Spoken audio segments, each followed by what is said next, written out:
Today, we're going to uncover some of the most interesting details when it comes to the possible collapse of China's economy, which the economists could have very well known would happen.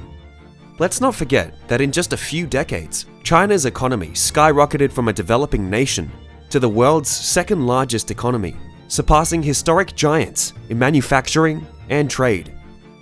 Boasting the globe's largest population, its GDP reached an astounding $14.3 trillion in 2021. Yet, every titan has vulnerabilities. Beneath the impressive numbers, are there cracks forming in its economic foundation? Let's delve deeper and uncover the reality in this video. If we look back to 1980, a small town near Hong Kong was given special economic rights to deal with the capitalist world. This was made possible by Deng Xiaoping, who was China's leader at the time. At that time, this town, which was small by Chinese standards, had only about 330,000 people living in it. Considering that China had just passed 1 billion people, this was very small. In the past 40 years, Shenzhen has grown from a small town to one of the world's most important economic hubs. By 2018, it had more GDP than Hong Kong, which is right next door and has been a world trade hub for a long time. When it was first built, Hong Kong was just a small town. Now, it's the 8th most crowded city in the world. It's not just Shenzhen that's changing like this. China has a lot of towns that are economic giants.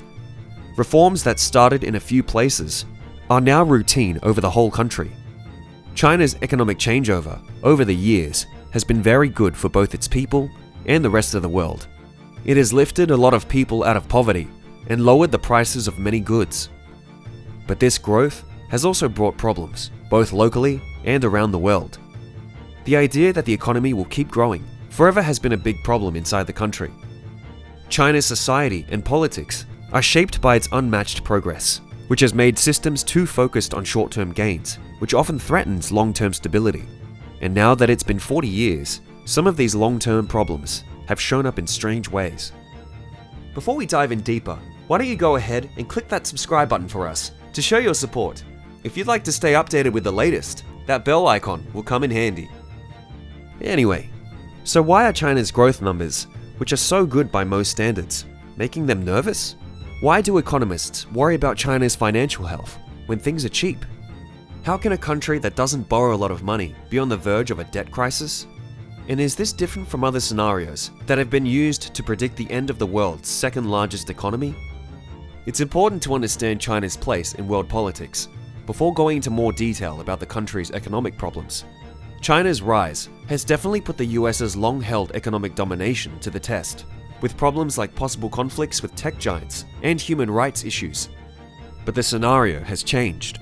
China has mostly come out of the strict lockdowns that were put in place because of the pandemic. These steps had a huge effect on the economy. The economy started to grow again after a year of the lockdown, but not as quickly as people had hoped. Before the pandemic, the country's growth rate was almost double digits. Now it's only 5%. This basically means that China's economy produced 5% more things and services last year than it did the year before. Without the right background, a lot of people see this slowdown as a sign that China is going to fall. 5% may not seem like much for China, but it's a good goal for most countries, especially ones with big economies. Most Western countries aim for a yearly growth rate of 2 to 3%, but many fail to meet this goal. So why does a growth rate that is praised in the West cause problems in China? It's all about what you expect and plan. Imagine someone planning their funds because they expect their salary to go up by 10% every year. Based on this prediction, they might agree to spend more money. When applied to a country's GDP as a whole, this can create lots of problems. Even though GDP is measured once a year, it puts a lot of pressure on the economy if a country regularly fails to grow faster than expected. China's modern story is based on the promise of growth rates of 10% or more. If growth slows down, it becomes hard to take on debt and make global promises based on these rates, especially since there are already obligations that need to be met. Even though this video doesn't cover all of China's complicated economic issues, the goal is to give a fair picture. China's economy isn't falling apart, but it is facing big problems. China has a lot of impact around the world, so its successes and failures always have an effect on other countries. When you add in China's fast-growing debt, things can start to appear scary. China has huge foreign currency savings because Chinese people have always been seen as careful savers, both as a country and as individuals. Their growing debt, on the other hand, is a worry. China has a national debt that is about 77% of its GDP. This is a big jump from its past, but it is still doable. To give you an idea, the US's percentage is about 122%, which is high, but not terrible. But when looking at China's debt, the numbers by themselves might not make you raise a question, but when put together, they don't paint a very positive picture. The only thing that the national government owes is money.